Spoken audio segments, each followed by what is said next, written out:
Russian Su-34 and Su-57 have begun utilizing GROM glide munition. Moscow, Russia. Russian fighters have started using the new GROM-32 missile glide. This is apparent from various sources, including photographic evidence from the war in Ukraine. According to the manufacturer, the new ammunition is designed to arm all types of aircraft. This includes all Sukhoi and Mikoyan fighters, fighter bombers such as the Su-34, as well as the Russian Su-57 stealth fighter.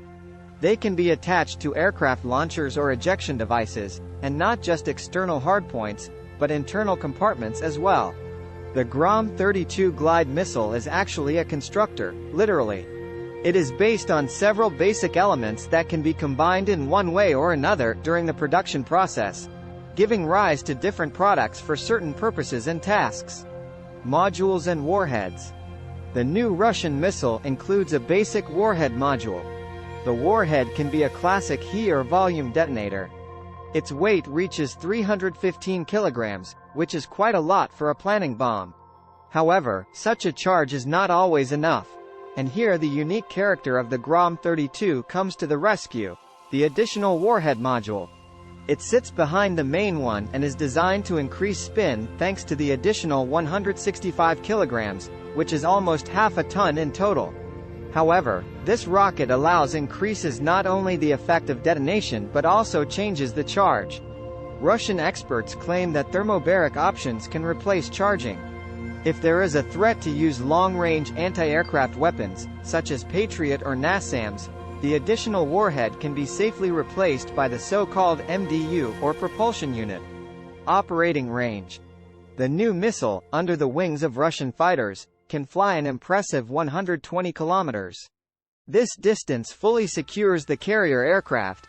In addition, the GROM-32 features a steering gear element, a control system, and a planning module. It is a small cruise missile, a propelled aviation bomb, and a thermobaric. Advantages of the GROM-32. The main advantage is the wide production series, which makes it a quality and cheap option. The missile does not have particularly complex electronics, such as a seeker's head, and all the other elements are not that expensive. But the effect of the application is great. For example, working together with drones. These immediately transmit the coordinates and send them via the SUAV system to a carrier aircraft. This is ideal, and judging by the data of the last few weeks, the Russian command began to apply this scheme fully. Another advantage is the possibility of modernizing individual elements of the GROM-32. For example, control and guidance systems. They may be able to hold on to something more serious than targeting a signal from a satellite, which is not always possible. For example, a relatively cheap seeker like the one on kamikaze drones would allow the missile to be used at night against moving targets.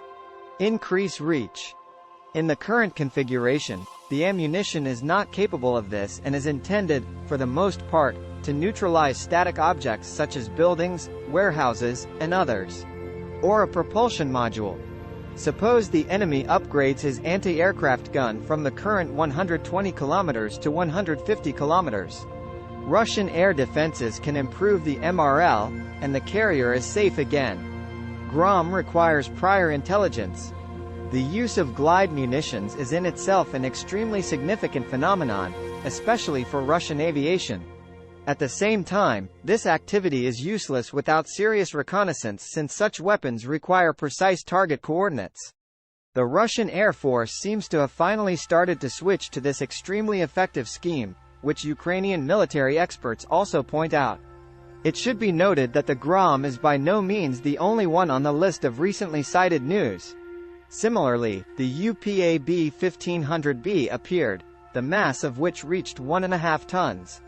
Launched from a height of 15 kilometers, the munition can fly up to 50 kilometers and deliver a warhead weighing more than 1,000 kilograms to the target. Thanks for watching.